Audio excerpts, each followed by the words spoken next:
Welcome to Public Health Musings. I'm your host, Dr. Caroline Kingori, a faculty member at Ohio University. I'm excited today.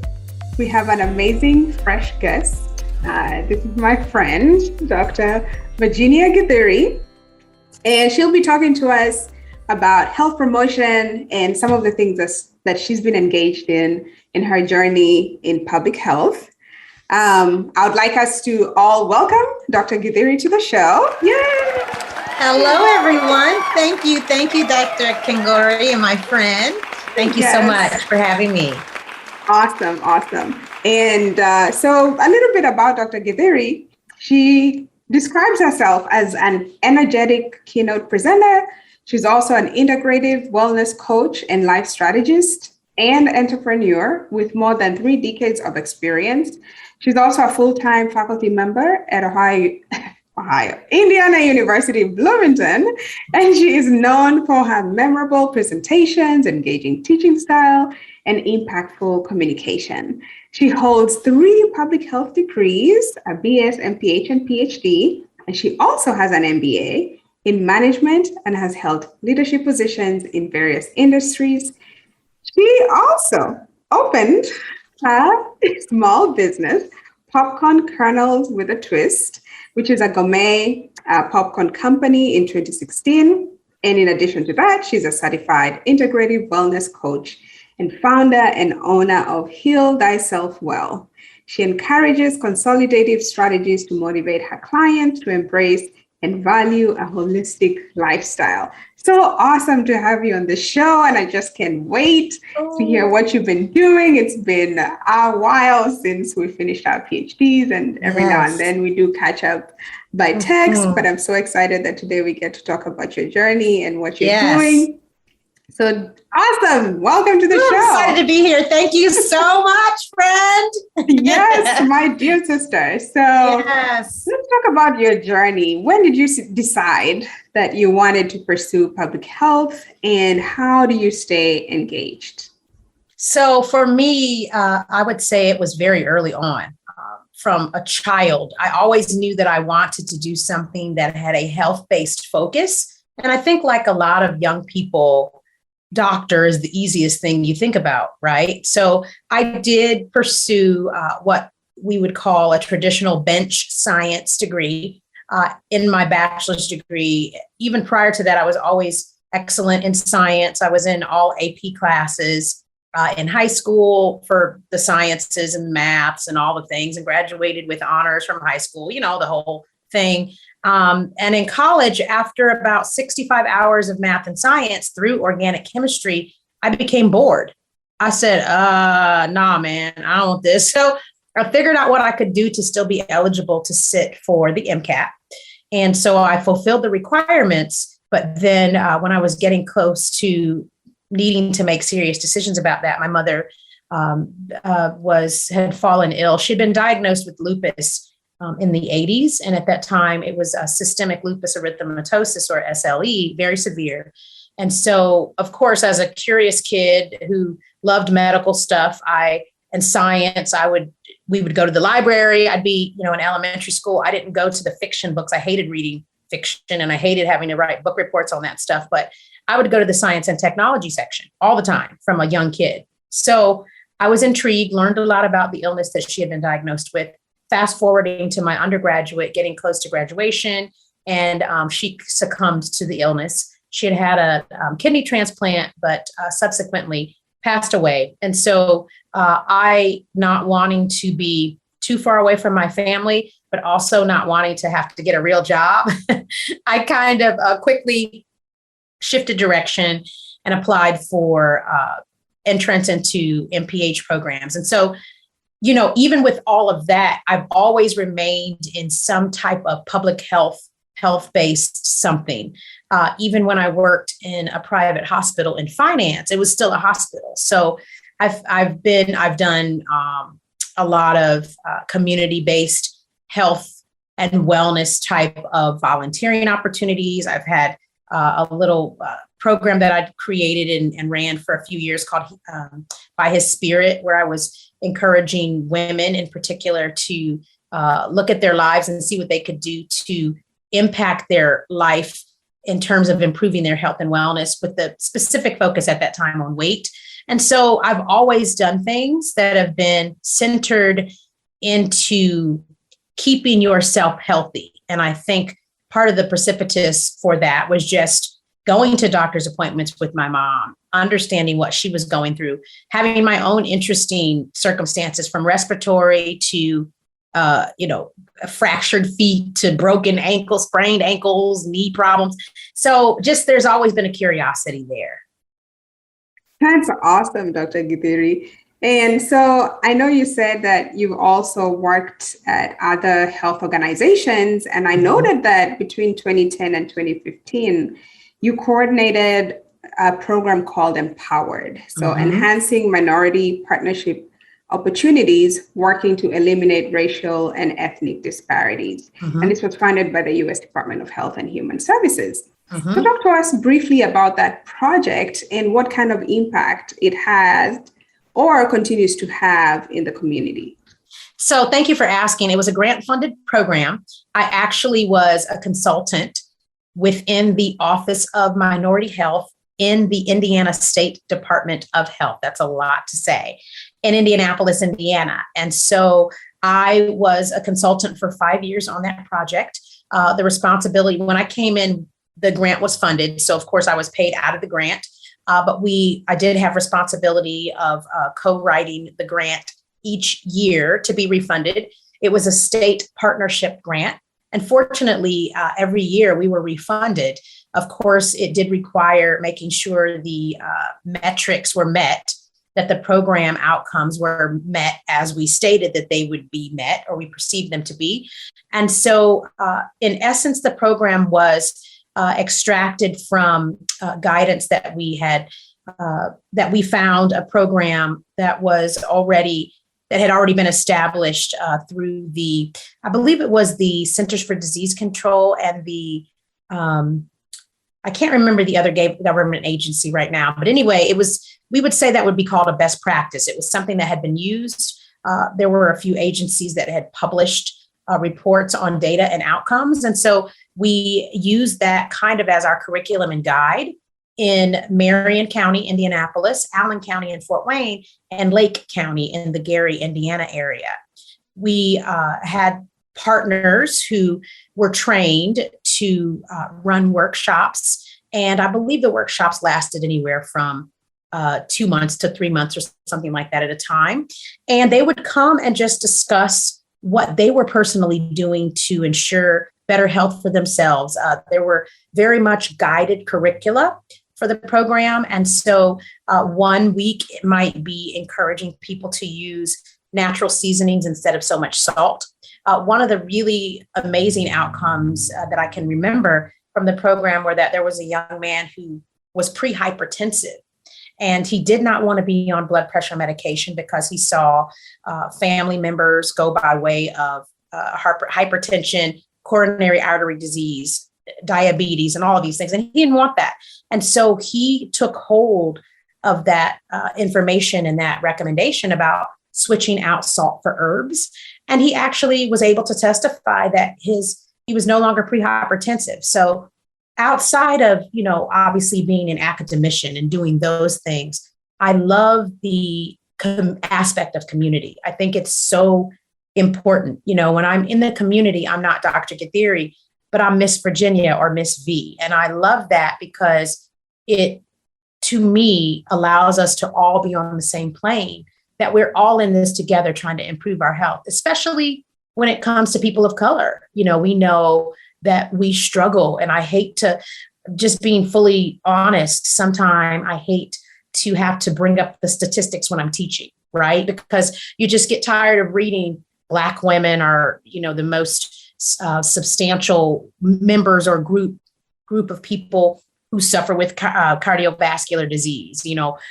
Black men are the highest rates of homicide. And it's just, you get sick and tired of having to continue to highlight us, people of color, with these sobering health-based statistics. But I do think on the outside of that, being able to go into the communities and at least doing what I can to hopefully positively impact one person's life is really powerful to me. So I didn't get as much FaceTime with many of the participants in the program, but because I was the administrator, but in the times that I could, it was really powerful and really awesome. And we were funded for 5 years. We were refunded each time. And even when there are a couple years when only half of the states were funded. And fortunately, we were selected because we were able to show measurable outcomes. And so those things, that was a great time. It was a lot of work because I did it while I was teaching and doing faculty stuff, but it was really nice to be able to have leadership in that program. Awesome. And you talked about metrics and how they were really important in getting the program funded or refunded. Mm-hmm. So I'm wondering, how do you think these metrics play a role in seeing actual change in the community? Because often we have to capture how many people did this, how many people did that. And we know that change doesn't happen at the same time or parallel to those metrics. So what would you say about that? So I would say the fact that the narrative is more powerful. The qualitative piece is more powerful. We know for grant funding, we both know the numbers mean a lot, and if you can show that you've been successful through the numbers, then that's kind of an open and shut.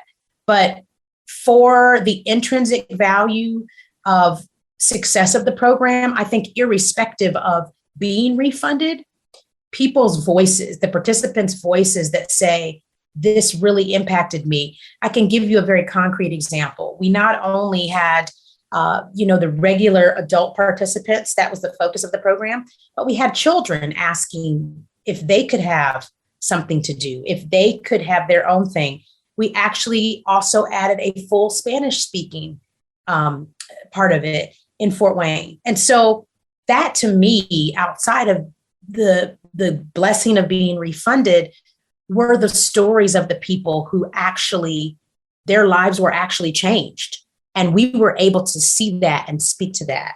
And that's lasting. And I think that's more powerful. And that even outlasts sustaining the program itself, being refunded. Those things outlast the program because these people are going to their home bases and they're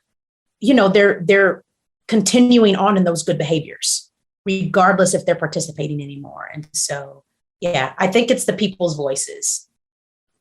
That's always important because we want to hear from them and understand how that kind of impacts these programs are making in their lives. Mm-hmm. Mm-hmm. Were you able to maybe follow them because you did this 5 years, right? Yeah. So did you see any changes from those who participated in 2010 down the line? Yeah. So because I stepped away from the program, and part of that too was there was a lot of personal things going on at that time. My father, that was what was happening. My father, unfortunately, had been diagnosed with terminal cancer.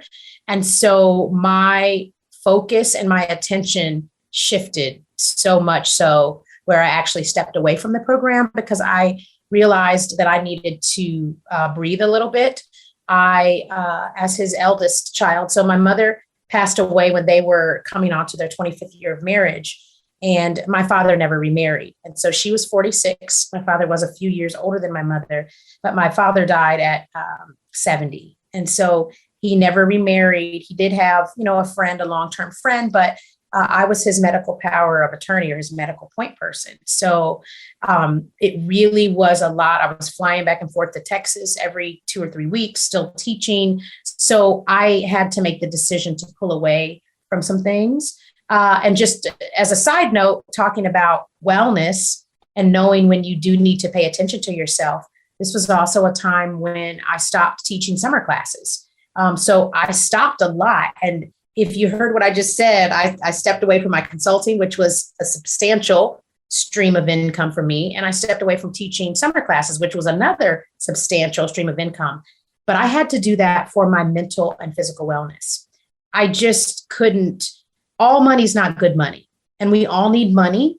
But I often have a prayer and I meditate on the fact that if I have to be obsessed with money, If I have to be obsessed with, I need money for this, oh God, please, and all of us have been there. Let's just be honest. But that can't be my obsession, because you'll make all kind of sacrifices. You will literally kill yourself.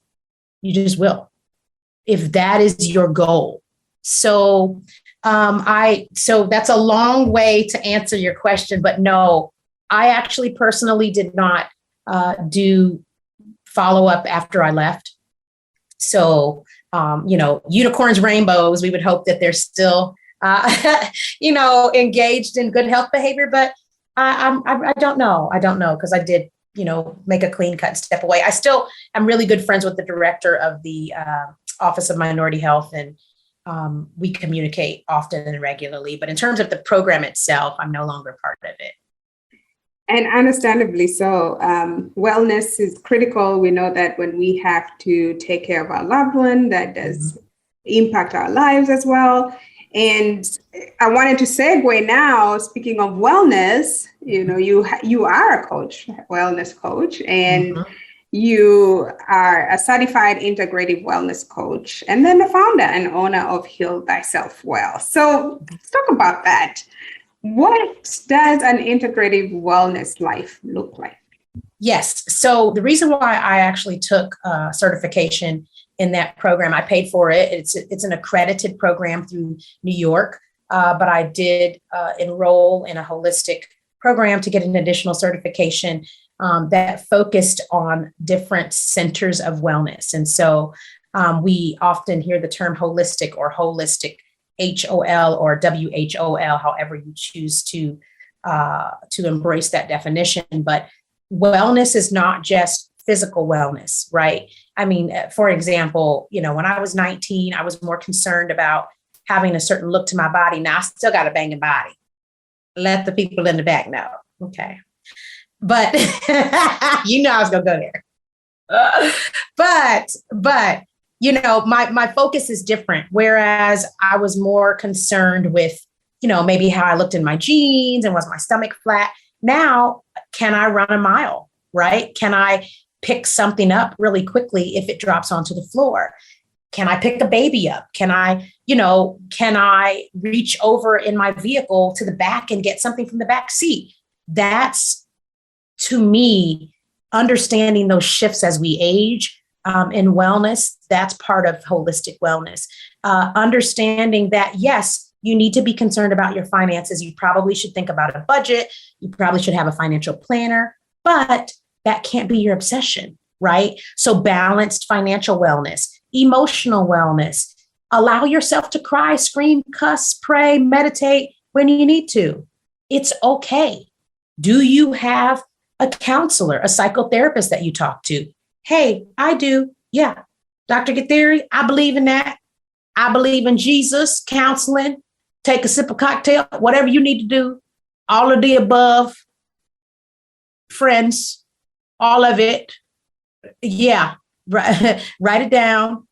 Hey, I have therapy sessions monthly. I believe that that's important. So in my practice, I am not a psychotherapist. I am not a psychologist. I'm not a psychiatrist. However, I am an integrative wellness and life coach strategist. So what I do is when people come to me, if they're individuals, we talk about these areas: financial, relational, social, career-wise, et cetera, and we discuss the areas where they need to tighten up, where they'd like to make some adjustments, and I coach them through that. The key to good coaching is actually allowing the person themselves to see and to be able to suggest something for themselves and talk through the steps. It's not for me to give them the steps. We just work together. I encourage them. I coach them. And so that's what we do. I've also done group classes, which are also really exciting, and workshops and things like that. So those are fun as well, but those are usually fairly open, and there's maybe a small fee that the participants have to pay. And the coaching, of course, is a lot more expensive because it's individual and it's one-on-one, and I give them a lot more time. But the group sessions are a time when we talk about certain specific topics And it's a safe space. There's a lot of group sharing, funds, laughs, tears, with the hopes to take a nugget away that'll help you to feel a little more empowered in some area of your life. So that's what it's about. That's awesome. And I appreciate the humor that you bring in. And I know you quite well. Laughing on the background over here. And I know you touched on a lot about coping styles, and you touched on mental health. And I just want you to speak a little bit about that and the importance of identifying healthy coping styles, and also the juxtaposition of that with mental health and or mental illness. And then thinking about the health disparities that we have, especially in our minoritized communities. So thank you. Yes, mental health is so important. I remember my mother attempted suicide 3 times. And I remember it like it was yesterday. And one of the times she actually told my father, they slept in the same bed, but she told him, she said, we had a big house growing up, and she told him, I'm going to sleep in the guest room. I'm feeling kind of restless, and I know you get up early for work. And she was having some psychosis and some things going on. It could have been lupus related, medication related, who's to know? But her plan was to crack her head open. And it was premeditated. She called the ambulance. It was around 3 a.m. I think I would have been like 15 years old. And so this is 30 plus years ago. This is over 30 years ago. And I remember it like it was yesterday. I can see all of it. I can see the robe she had on, all of it.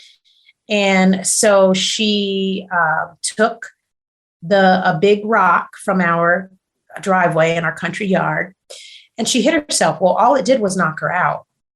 But because she called the ambulance before, and we lived in the country, so it was dark, she called the ambulance beforehand. I remember like it was yesterday, my daddy running to the door when the doorbell rang. I ran downstairs because I'm a light sleeper. And the paramedic said, "Sir, is this your wife outside?" My dad was freaked out, like beside himself. And I remember the paramedic saying, "Well, unfortunately, we found a woman out here. She's passed out. She's going to be okay. She's just passed out. She has a little bump on her head."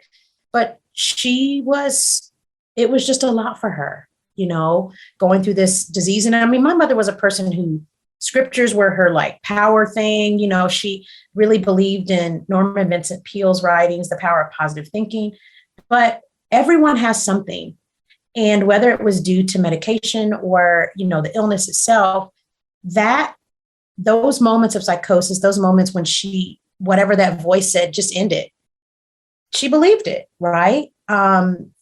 She tried to run down the hall. She ran down the hall in the hospital and tried to throw herself out of the window. But of course, hospitals, they know people do that. So, it's pretty fail safe. You need to be like The Rock to be able to bust out of the window at the hospital. You're just not going to do that on your own strength. It just doesn't, but I remember that she kept a knife from her meal one day at the hospital. It was a butter knife. And I mean, what are you going to, you're going to be cutting a long time and real hard to get through but I mean, I chuckle a little bit, but I'm saying that, so I'm thankful that early on, I recognized that some days you don't feel normal mentally, and it's okay. It's part of life. I think to dismiss it, and I think to just call it a demon, and I think to just say, ask the preacher to pray and you'll be okay, is wrong.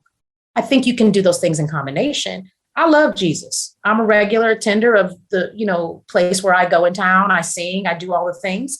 But listen, I believe that the Creator, God, whoever you want to call it, has given us people who have interest in things, who've learned things, and are here to be our human helpers. And so when I'm feeling crazy, hey, I talk to somebody, because I'm not my best self if I'm saying I can think it away or it's just a moment, because sometimes it's not just a moment. And sometimes when you have those just moments and you have enough of them, you're degrading your mental health. You're degrading your physical health. You're degrading your ability to be your productive self. You just are. Sure, there are people who've been in counseling for years and they still, take their own lives. They still they can't get it together. They still end up in behavioral institution places but that doesn't have to be your story.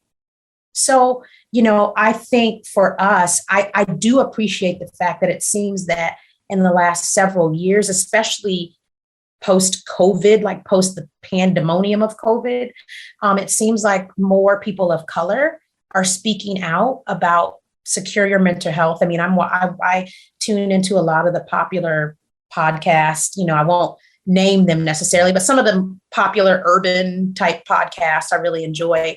And they bring it up a lot, and I think there's been a lot more transparency, and that is helpful. But at the end of the day, check in with yourself. It's okay to not be okay, but it's not okay to just sit there and not be okay when there are resources.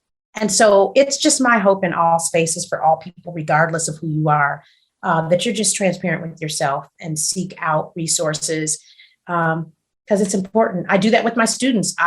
They'll tell you, I sing and preach about, the offices on our campus that are there specifically to help students through challenging times. And they'll tell you, Dr. G, oh God, like everything they say to me, I'm like, go to this office, because they're there as a resource, and it's very important. So. Wow. Thank you so much for putting that personal aspect to this, because I think it will help break that stigma. And we are in almost 2023, and we're still struggling with openly talking about mental illness and talking about family members who suffer from that, but also the lack of funding that's adequate to meet the needs that we have. And you pointed out that COVID-19 obviously has exacerbated this issue, and we're still dealing with strained resources. And so it's really critical that we give attention to the importance of mental health in everything that we do. So continuing with your coaching work and integrative wellness, so I wanted to know, why do you think integrative wellness is important, right? Because sometimes we tend to look at all these different aspects, physical, mental, as just working in silo, right?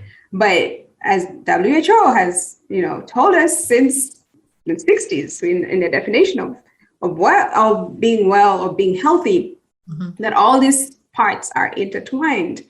What do we need to tell people about that? And how can people have an integrative wellness life? So I think the way to understand and explain it is that as a human person, we are very complicated, but there's so many different parts of us, right? And one singular thing won't help us be balanced, right? So even though I'm high energy, even at my age, I am like really high energy, thank God. I still need sleep. Now, I don't get probably as much as I should, but I still need sleep. My body would only be able to subsist for a short period of time if I did not sleep. I mean, after 48 hours of no sleep, it would be crazy, And so that would not only jack up my dopamine levels, but also I would probably be a little stressed out. I'd be anxious. I would probably, my appetite would be strange. My capacity to release myself in terms of urination properly would be jacked up. Like all of these different things would be affected by that one thing. And if I were to see a medical doctor or medical doctors, I would need to see a doctor for each of those different things. So I think to only look at wellness as one particular thing is not only unbalanced, but it's inappropriate. It doesn't work. So, I mean, even when we think about chronic disease management, there's a reason why, right? If someone has type 2 diabetes, they also need to be connected not only with their endocrinologist, but their primary care person, also potentially a nephrologist, also potentially, a nutritionist. Like there's a reason why, because we're so complicated as humans. And in order to be your best self, you've got to examine every single part of you and tap into the resources that can help you be well in all of those areas. So that's why I think having a holistic practice is what I prefer. But I would also say I leave it up to the patient or the person to say where they want to focus. I do an intro activity that kind of naturally narrows down what's top of mind for them in the area where we'll spend our time focusing, because there's no way to really do well focus on 8 areas at one time, but you can find some primary ones. And some of those primary ones are actually spilling into the secondary areas, right? Like if someone has really, really poor financial management, their mental wellness is jacked up because they're stressed out, right? You see what I'm saying? So, and then for some people, when they're stressed out, they have a physical reaction. So maybe they need to take a walk instead of, drinking so much brown liquor. Okay. Maybe. So just saying, I think that it's good to be able to target what is really top of mind, but also understanding that there should be a multi-focus eventually. I agree totally. And I think it's a constant reminder that, what is going on under the hood is often what comes out as all the symptoms. You have a cold, you have this.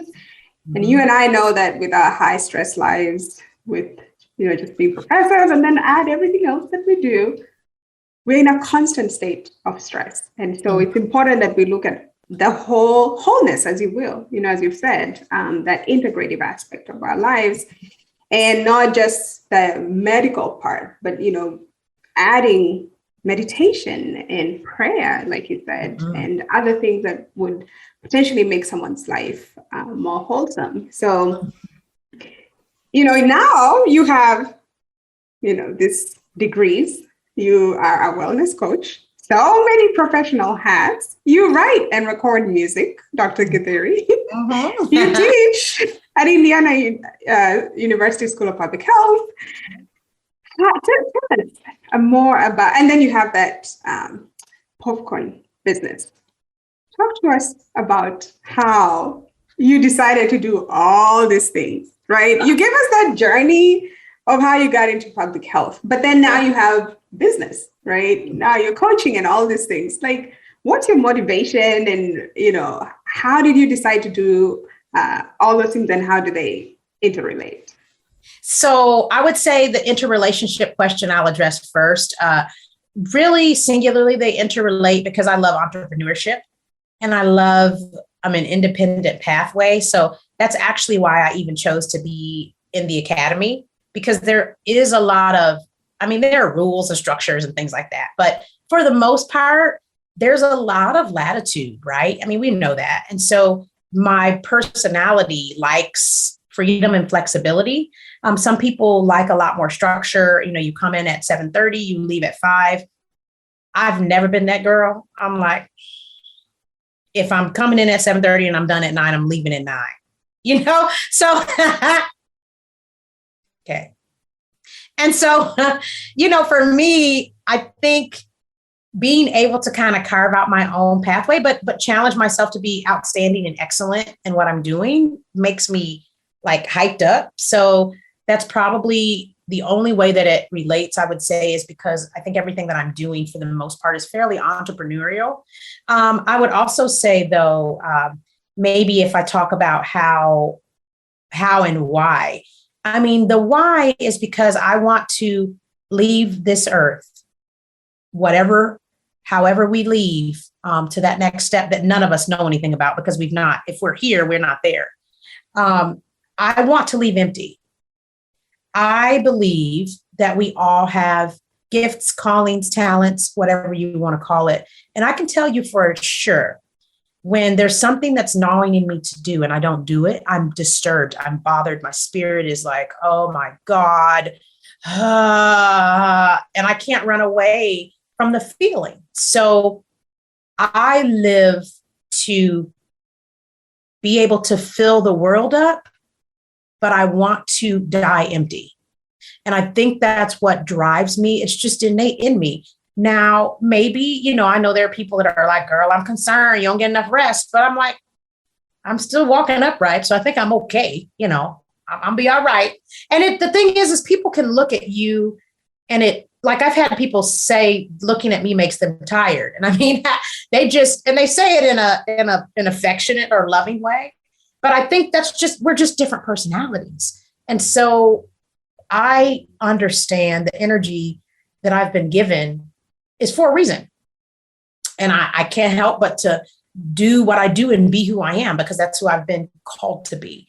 And so, I think it's just because I'm an entrepreneur in my heart, but also I just committed to dying empty.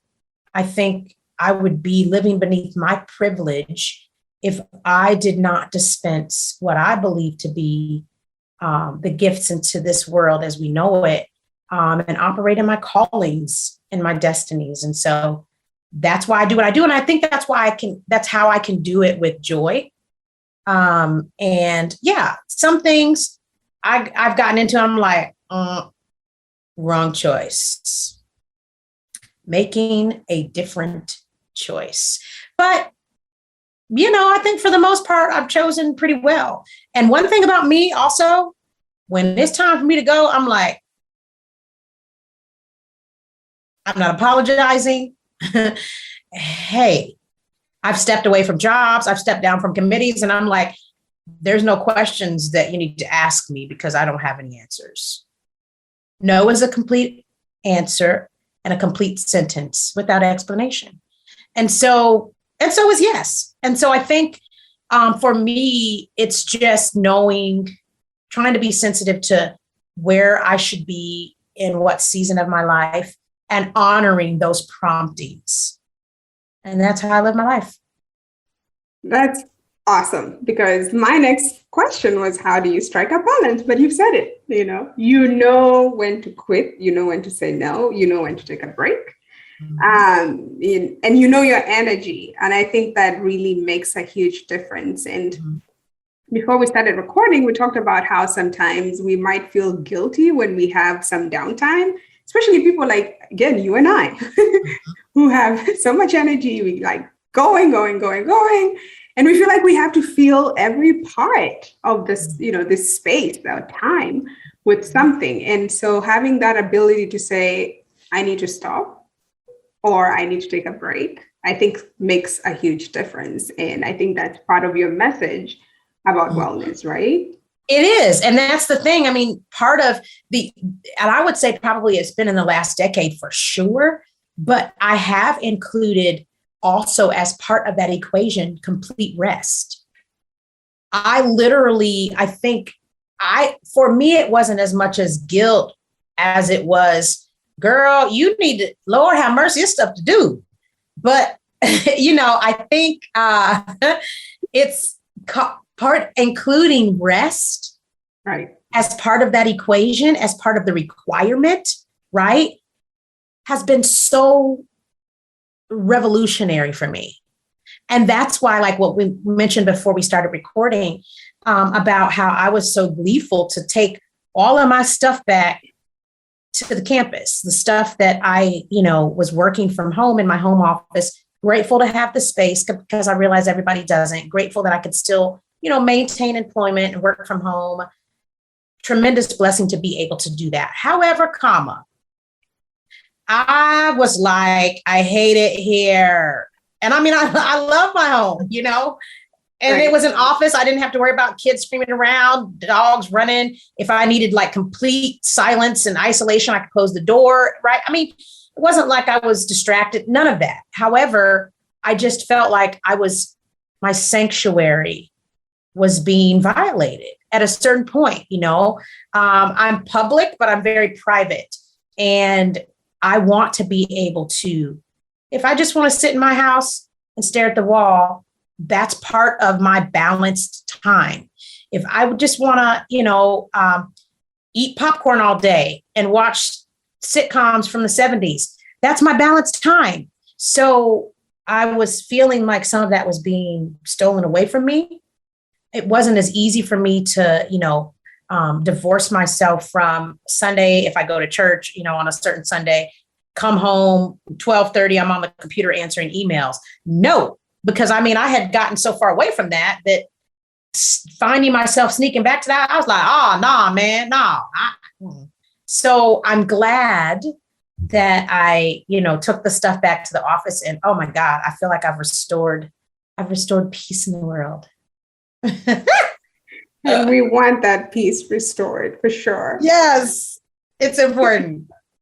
So you talked a little bit about the illness that took your mom's life, lupus, and you are very passionate about prevention and treatment. I know you are involved in programs, organizations, addressing that issue. So tell us more about your advocacy efforts, as well as what is lupus and what do we need to know about that illness? Yes, so lupus is an autoimmune disease. Lupus is actually Latin for wolf, and the condition in terms of discoid, or the skin form of the disease, is typified by a rash that, interestingly, is in the form of a butterfly. But the condition can take on many, many forms, and it can be just on the skin.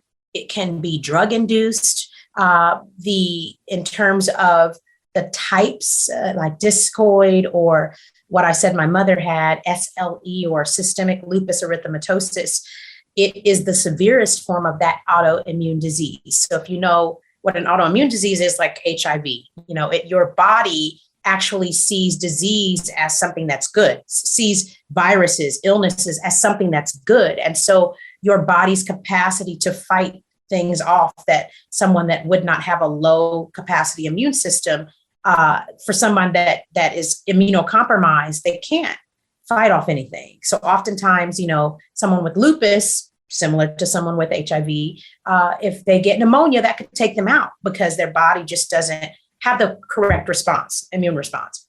So my mother's illness, actually, she was diagnosed at 31, but it was interesting because she had miscarried, which she had prior to that had normal pregnancies.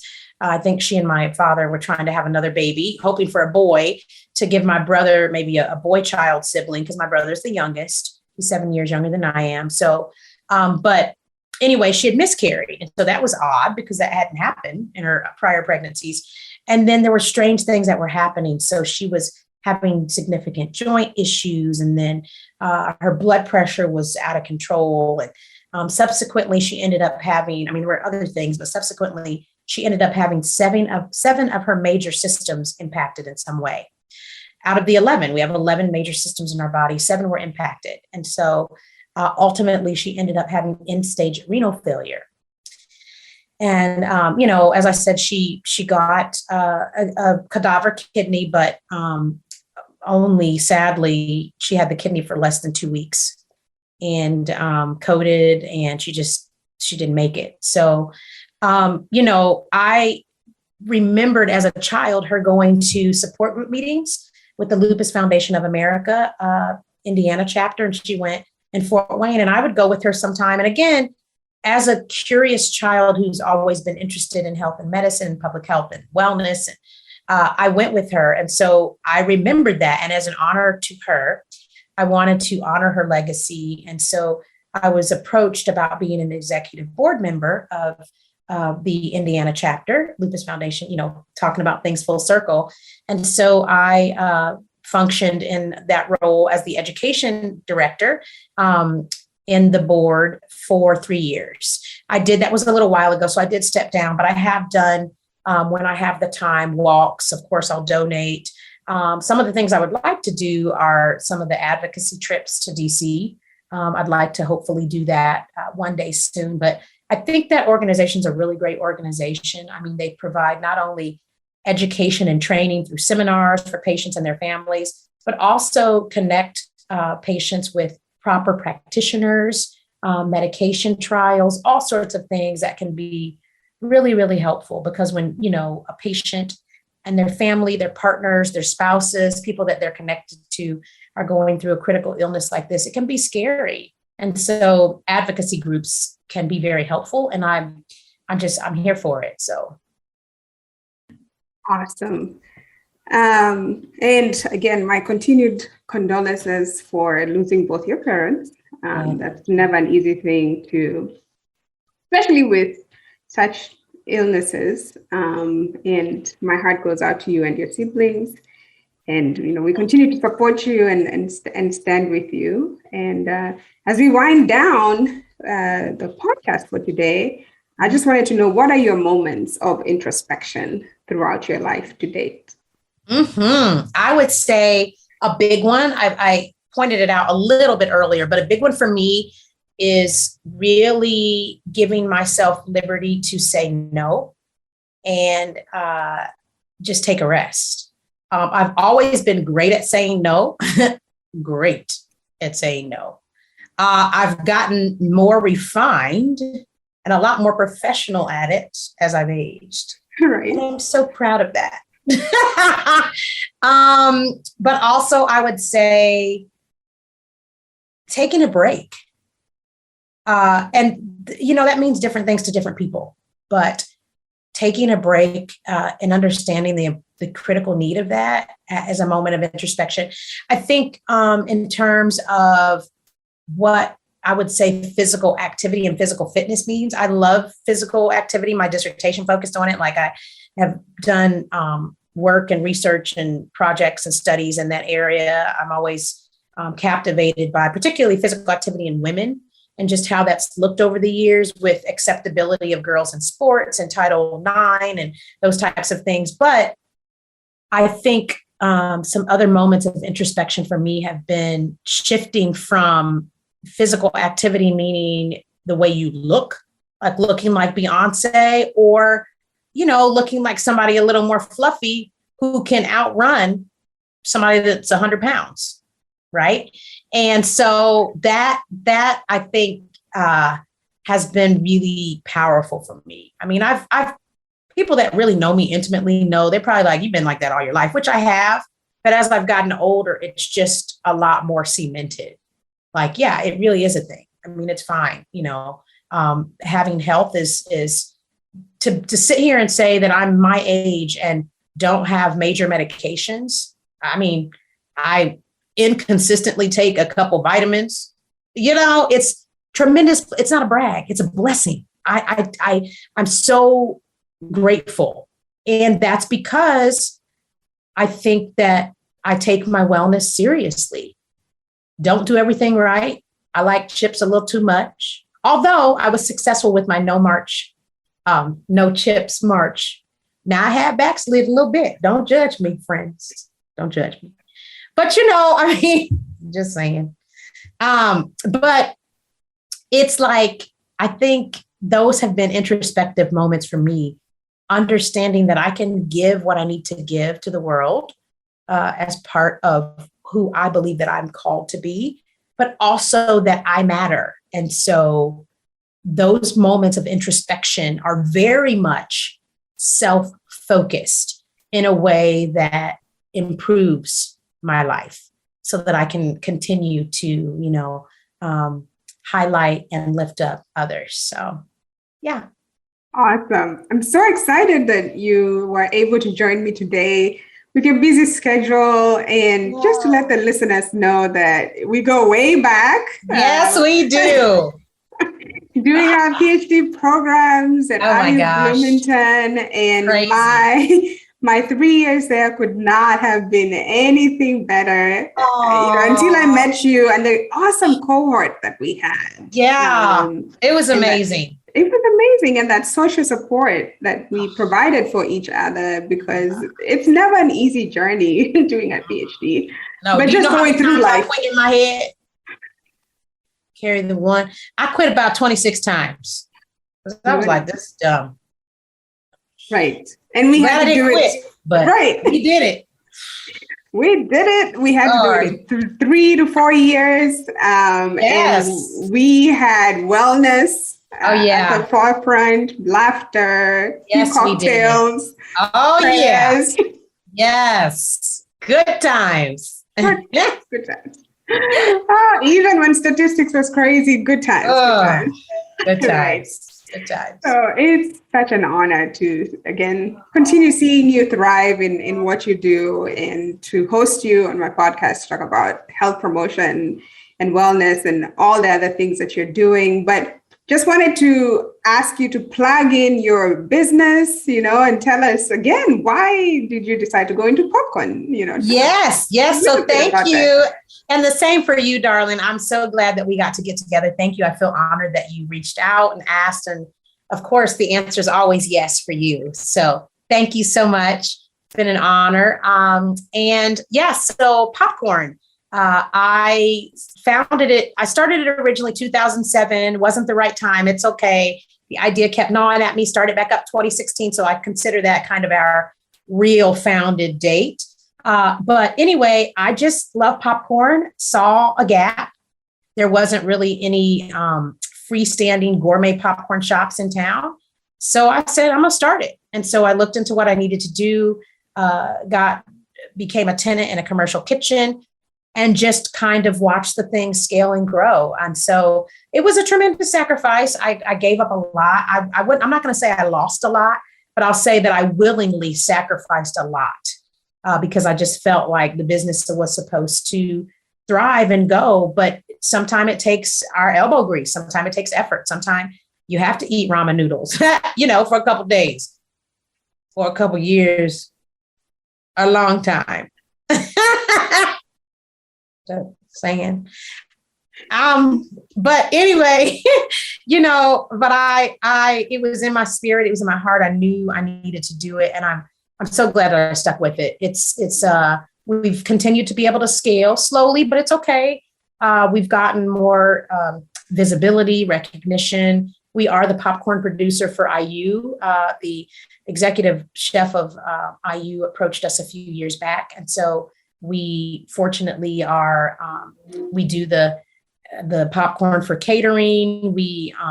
Many of the schools and departments order from us. That was even outside of the IU thing. We are in the football suites at Memorial Stadium. I mean, there's just been tremendous, and we're in other local places in town. We're in the Ivy Tech campus in the Roly Poly shop there. And we're also a vendor with Ivy Tech. So just really,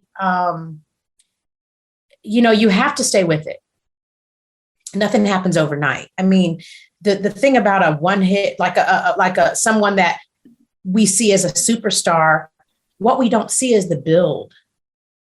I mean, by the time you emerge, you're so amazing that, of course, people think, wow, this is a baby. The ugly parts of it, man.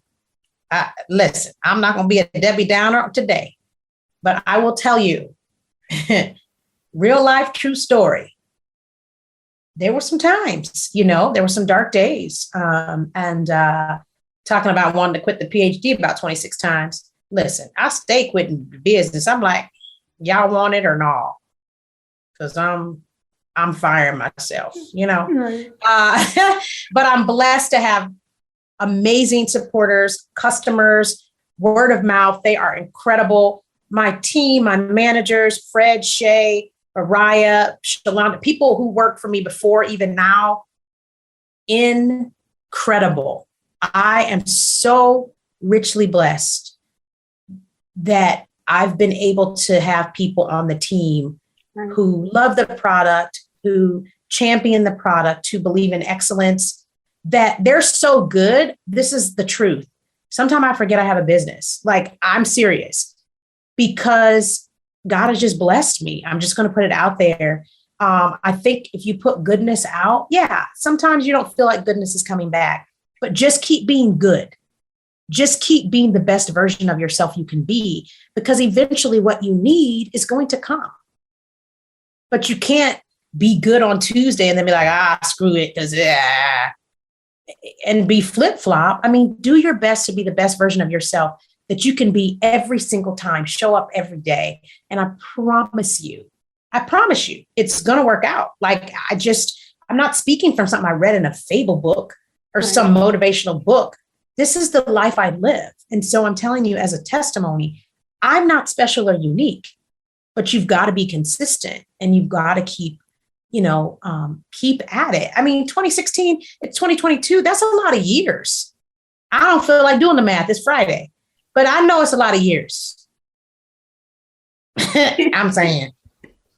Yes, indeed. Yes, indeed. And is it healthy popcorn or is it just regular popcorn? It's what you want it to be.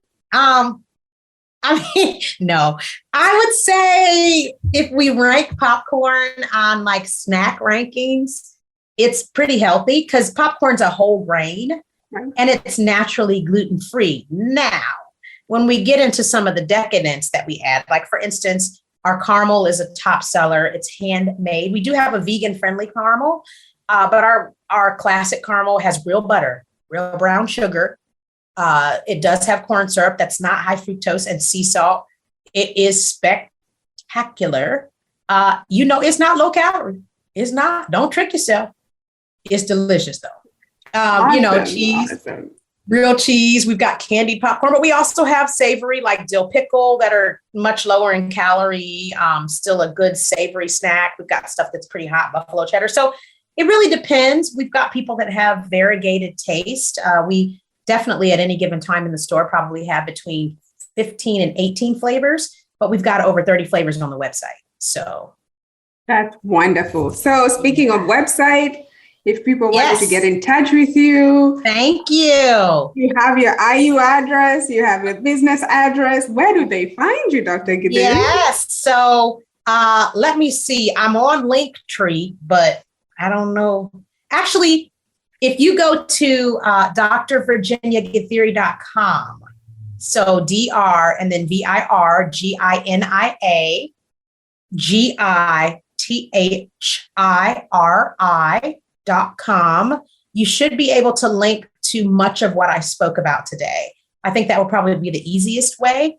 Also, particularly like if you're interested in, hiring me for something, speaking or whatever like that. For the popcorn itself, which is also, there's a link from my main page, but the popcorn, it's just popcorn twist. Replace the C with a K.